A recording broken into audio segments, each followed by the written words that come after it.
Hello everyone, Space Oyster here, and welcome back to Let's Play Final Fantasy XII in the Zodiac Age. In the last episode, we had a shopping montage, and then we started to cross the Ogir Yensa Sandsea. And now, in this episode, we are going to continue to cross the Ogir Yensa Sandsea, and it is taking an extremely long time because I insisted on going everywhere.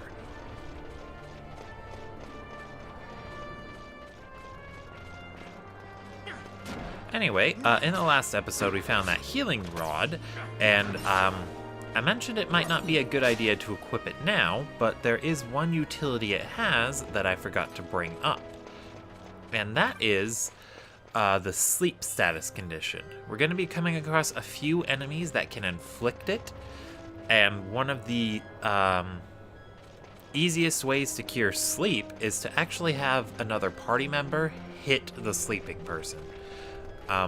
If a person is asleep, any damage they take will wake them up, and you can attack your own party members. So, if you have a white mage in the party, and you have that healing rod, you can have them equip that, and then smack around your sleeping party members. Ooh.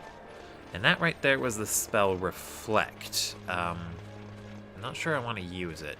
What Reflect does is it just makes most spells bounce right off the target and back at whoever tried to hit them with a spell. That, or I think it just goes towards any enemies that are nearby. I usually don't like to use Reflect because it makes it to where I can't use my spells to heal party members. One more level. But if you're mostly using items to heal, then you don't really need to worry about that. It can be handy if you're coming across a lot of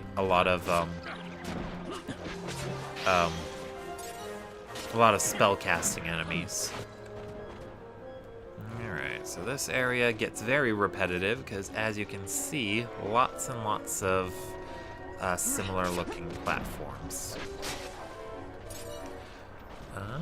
One plot-related thing I could have brought up that I keep forgetting about is basically how this game has a lot of story beats that are similar to the original Star Wars trilogy, of all things.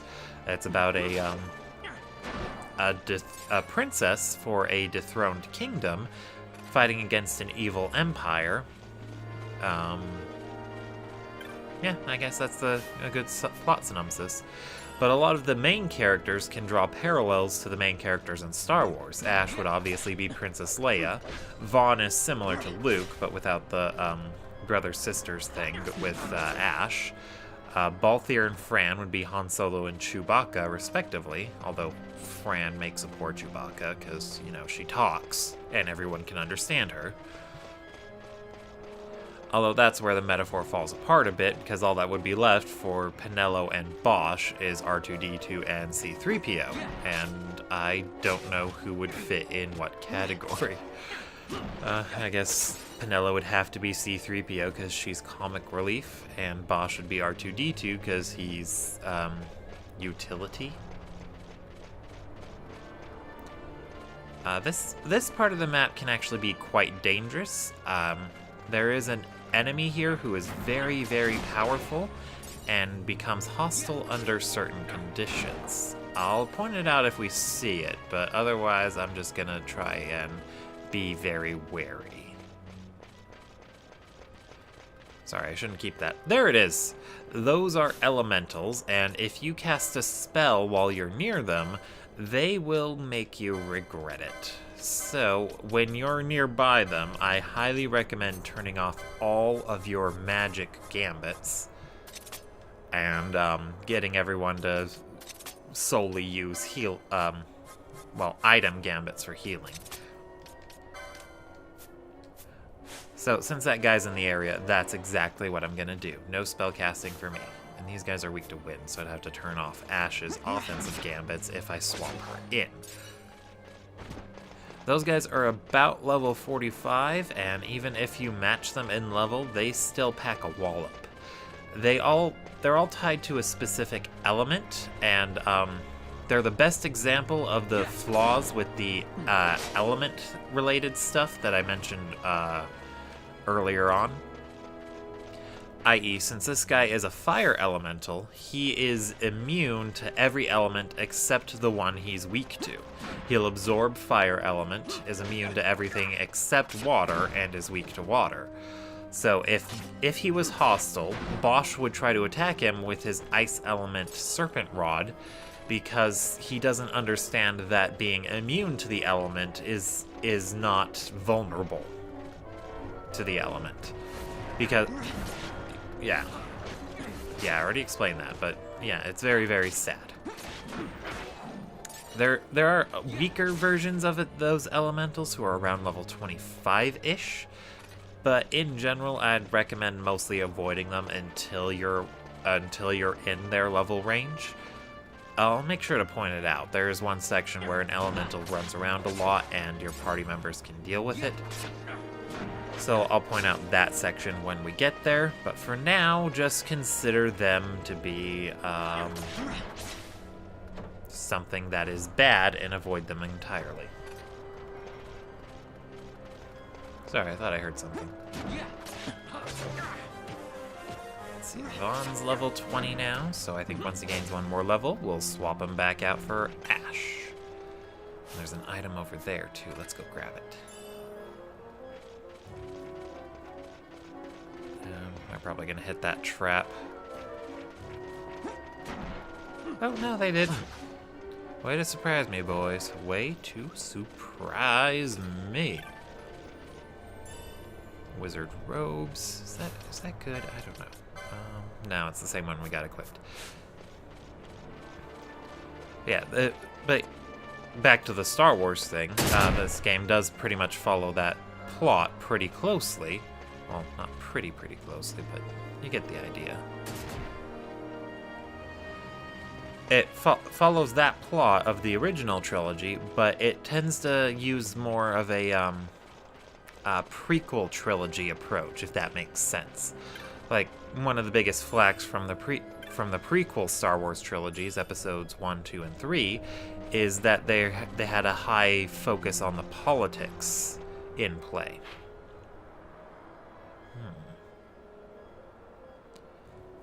And a lot of people didn't quite care for that. Personally, well, I was a kid when they came out, and I didn't care. I just thought they were really neat movies.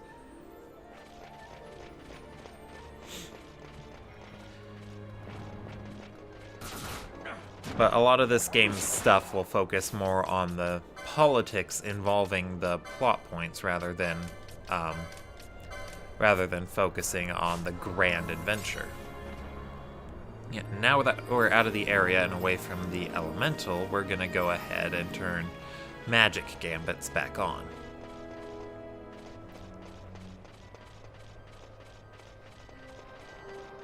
See, I think down here we got another entrance to the Xerthian Caverns. And I think this one's important for a side quest later on, so make a mental note of it.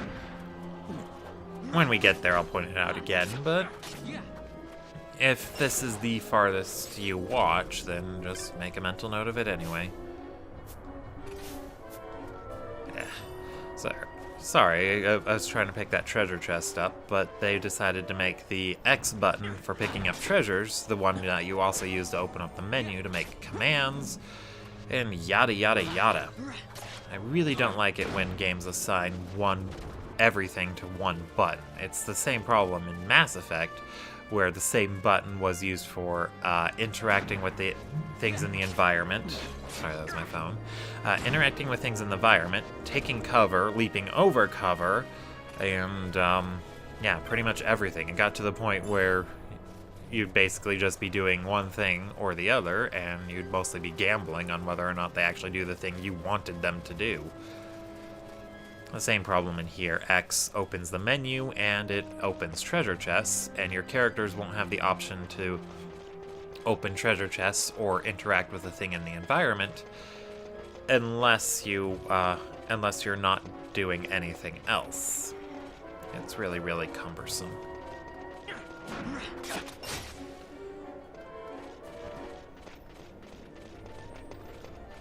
And then, well, another video game I've actually been playing a lot lately, in addition to Bloodborne, I've also been playing the Pokemon Conquest that came out on the Nintendo DS years ago.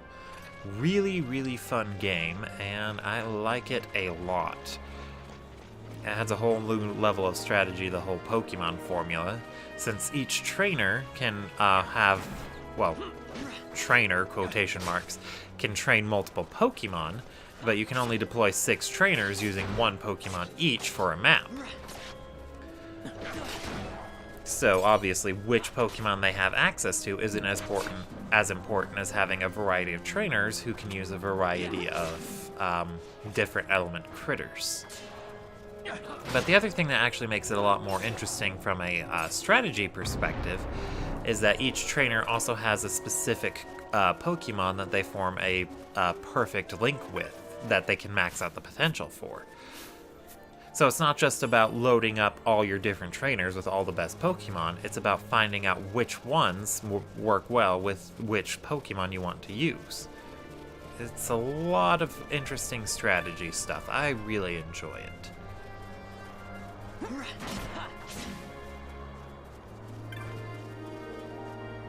Although, one thing that I'm a little disappointed about it is, recently there was the Fire Emblem and Shin Megami Tensei crossover game. I think it was put out on the Wii U a little while ago.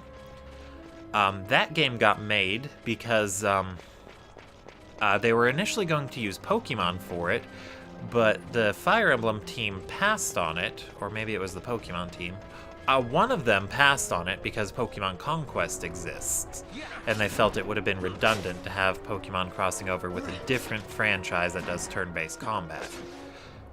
And I don't know how to feel about it, because on the one hand, Conquest is a pretty good game, but on the other hand, I really like Fire Emblem more than whatever game Pokemon Conquest was crossing over with. I think it was Samurai Warriors? Maybe? I think that was the name of it. Or something else. I don't know. Point is, I'm not too sure how I should feel about Pokemon not getting a Fire Emblem thing because of that, even though it's a good game.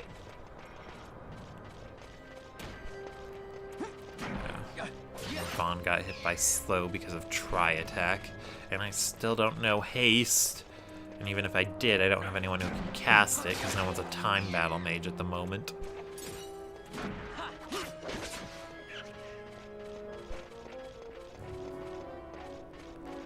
There is actually an item that can cure slow, but I don't want to use it, because of all the things that can cure, slow is the least detrimental.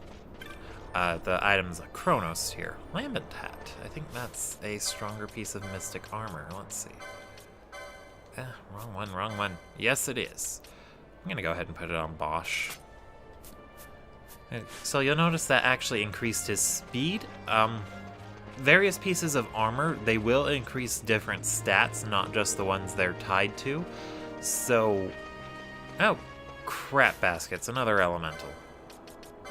Okay, Bosch, you know the deal.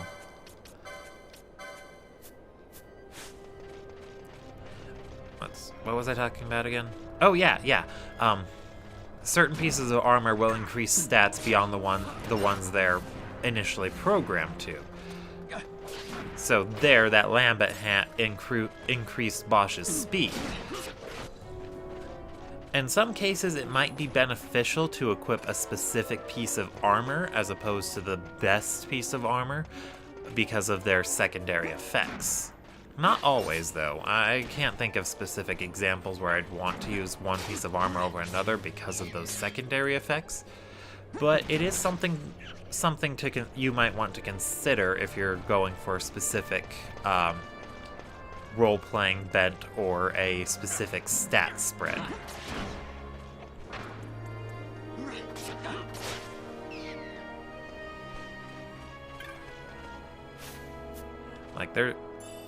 Like, for the most part, I just go with whatever's the best. There is one example late in the game, though. Well, not late, but at the midpoint, where I don't equip the best armor because it has a secondary effect that I do not like. At some point, there's a piece of armor that equips, that uses the reflect status condition when it's equipped, and I usually skip that one. There is an accessory you can get around the same time that allows your characters to cast spells on people regardless of if they have reflect up or not. But it's too much of a hassle, and I don't like dealing with it. So I generally skip that one. But even then, you could always get by just replacing your healing spell gambits with healing item gambits. Makes it a bit tougher, and you'll probably burn through those items, but they do give you plenty to use, so it might not be that big of a deal. I'll wait till I get to this next area to turn those healing gambits back on. Elementals make this game so much more annoying. Like, I don't even know why they're in the game. Like, I can understand they want to have an enemy that you're supposed to avoid in a strategic manner, but it's more or less just tedious than anything. Really, really tedious.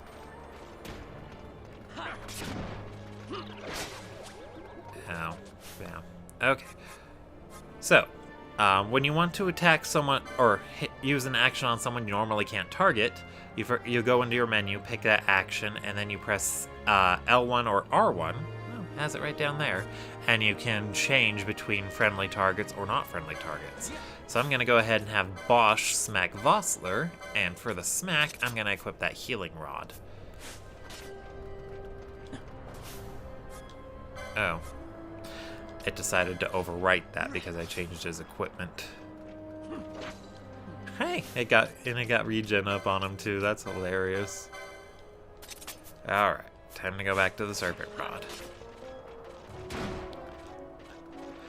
Regen isn't all that useful. It just restores a little bit of your HP every couple seconds.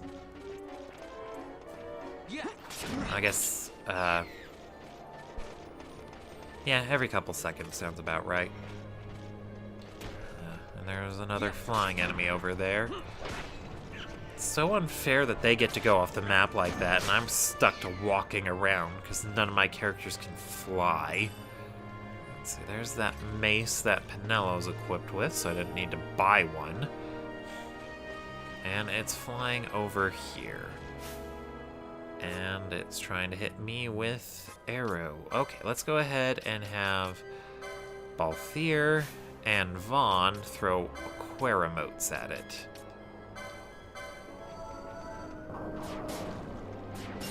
Yeah, maybe it wasn't a good idea for me to kill it while it was floating out there, because if it dropped anything, I don't get it. Yeah, you know, it's fine. We already killed it. We're moving on now.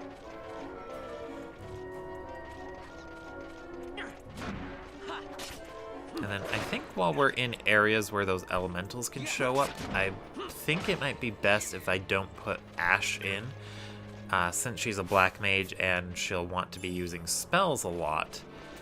It might be best to just use Vaughn instead of her for this area, so that way I'm getting my maximum damage potential. Maybe. Then again, I want her to gain levels too. And since she only gains experience points when she's an active party member, it's generally a better idea to swap around if I want to keep everyone evenly leveled, and I do. I really do.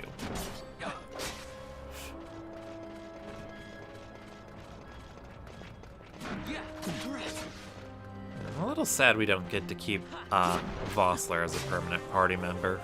Spoiler, I guess. Like, I just really like the way he uses that great sword there. But yeah, I don't know if that's actually a spoiler though. I already mentioned that the 6 people we got now represent our full party, so we won't be getting any new people, just the occasional guests.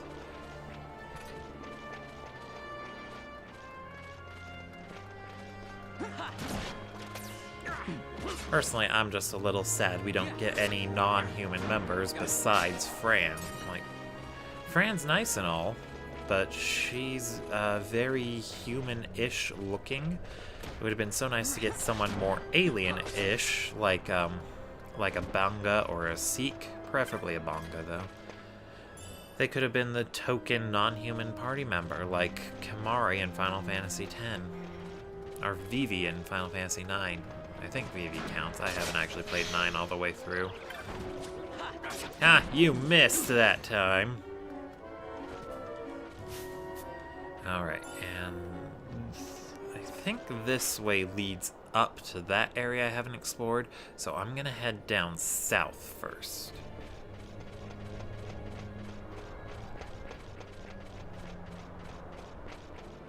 Now, there are actually 2 areas you can go to proceed to the next area, the Ogir Yensa Sandsea. I'm gonna head up through the north part because there's a small side quest you can do in this area that will make a upcoming boss encounter a little bit easier. Actually, a lot bit easier. I would not recommend challenging an upcoming boss without doing a side quest. I mean, you can, but not really much of a reason to. So I'm gonna actually go into this section first. I think that's a teleport crystal in here, and even if it's just a regular save crystal, it's a regular save crystal. I can restore everyone's HP and make a save point. Yeah, it's a teleport crystal. And we also have a vendor here. So first, saving. Let's save over this one. Saving, saving, saving. I'm saving right now. Alright, all saved. Let's figure out who these people are. Oh, unusual to see people out here. We're trying to catch us some sandfish, but they're not biting. Why have you come to such a place? You seem to be adventurers, yes? Surely you did not come to hunt treasure in the Valley of the Dead? The Valley of the Dead? Treasure hunter or no, you'd best avoid that place, lest you care to tangle with an avian most fell. Speaking of which, you have all the equipment you need. The Yensa Sandsea is a vast place. If you need something, might be I can help you. Yeah, he's basically only selling a lot of these items here, and, you know, I'm gonna buy a bunch of these. Sleep is gonna be a bit heavy, and we don't have a spell that can cure it right away. But I think I'm gonna hold on to things for now. And the base Final Fantasy XII, I don't know if his inventory is any different right here, but I do know he shows up right before going into the Valley of the Dead and fighting that avian he mentioned. Spoiler. It's a flying enemy, so you would need ranged enemies or ranged equipment in order to hit it. So in that section in the base game, he sells ranged weapons, mainly the most powerful guns and bows you can get at the time. They didn't let crossbows or hand bombs be available until a little later in the base game. Whereas in this version, crossbows are actually a readily available weapon, since they're the main weapon of choice for time battle mages. But even without ranged weapons, this upcoming flying boss isn't going to be too difficult. Just go with an optimal party setup to handle a flying enemy and you'll be golden. And I have my own strategy in mind for tackling it. It should be good. Way to go, Vossler! Alright, Althir. Oops, I let him gain too many levels. Okay, Fran's gonna be in the party for a while now. I can't let him gain too many levels. Get it? That leads to the next area. Okay, I'm gonna head north real quick. Just explore up here, then we'll head back down there and get into the next area.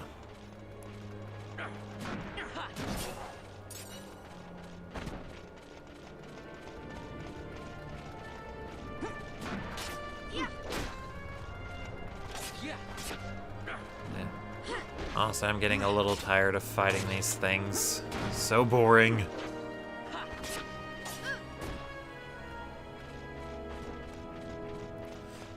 But I really should have been paying more attention. I should have swapped Balthier out a little bit ago. But I'll just give Fran a lot more screen time, and she'll be able to catch up to him in no time. Hopefully no time. Or maybe not hopefully. I guess if you prefer to see Fran out over Balthier.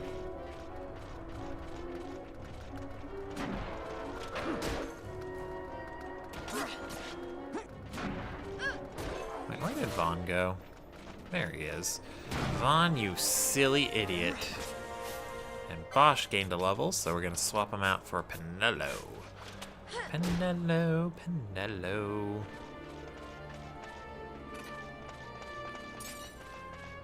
And I actually haven't used Penelo as a red battle mage. Like, she was in our party earlier, but since she was equipped with a dagger and was just running around with Vaughn, we really didn't get to see her as a red battle mage. So I'm gonna go ahead and switch to her for a little bit. I guess I should have run around as Ashe earlier too, since we haven't really seen much of her. Like, we saw her as a guest, but she was using a sword and shield and was basically functioning as our tank slash healer.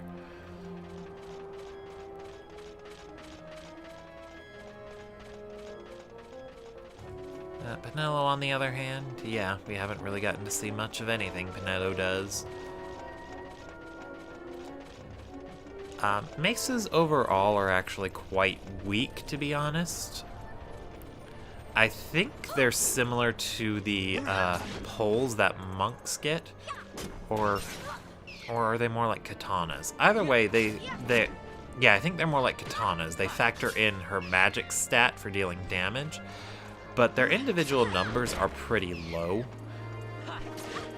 So, red mages don't really have a good weapon to fight with. Oh, that said, I guess you don't really want the red battle mage for their weapon choice.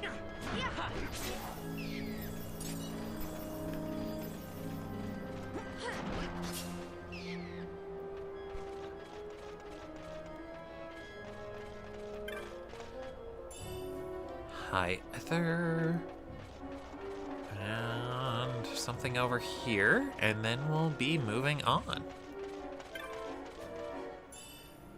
Lots of money. I guess that's not lots of money, but you get the idea. Anyway, speeding up.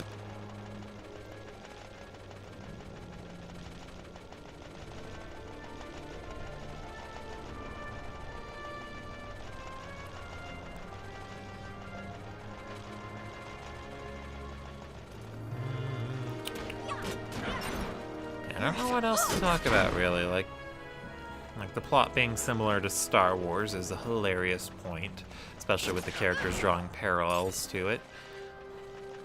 But I don't know if that was them trying to make a reference to Star Wars, or if it's just a happy coincidence. Ooh. I think we got a special enemy over there. Yeah, the Urutan Exile. I don't know what his exact spawn conditions are. I think it's you have to beat a certain number of Urutan. But he is what's known as a, I forget the exact term for it, but he's an elite, I think it's an elite mark.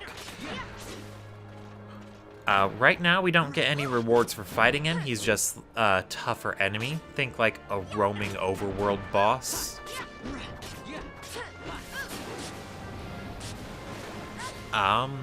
Yeah, enemies like him, they drop more license points than average, and they have some generally good experience points. Too. In fact, there was one you can find in the Ester Sand pretty early on. You can get it to spawn pretty easily, and you can abuse it to no end to get a lot of early experience points for Vaughn and Penelo. I, however, didn't want to do that because it just breaks the game too much, and honestly, breaking this game that much isn't very fun as far as I'm concerned. And we're almost running low on time. So you know what? I'm going to open this treasure chest, get to the next area, and then we'll call that an episode. Let's see. Potion and a handkerchief. Handkerchiefs are a unique, semi-unique item. They cure the status condition oil. Oil is one of the very few conditions that doesn't wear off when you die or use a remedy. So handkerchiefs are very handy. Well, they would be very handy if oil was a lot more prevalent. Alright, so we got a save crystal there. I'm going to go ahead and end the episode off here. Thank you all for watching. Don't forget to like, comment, and or subscribe. And I will see you all next time. Spaced Oyster, signing out.